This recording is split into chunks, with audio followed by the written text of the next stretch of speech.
दोस्तों, मनुष्य के सोते समय मुंह से खर्राटे की आवाज़ क्यों आती है?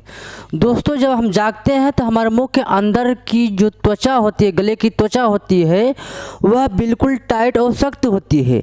लेकिन जब हम सो जाते हैं तो हमारे गले की जो त्वचा होती है वह बिल्कुल ढीली हो जाती है।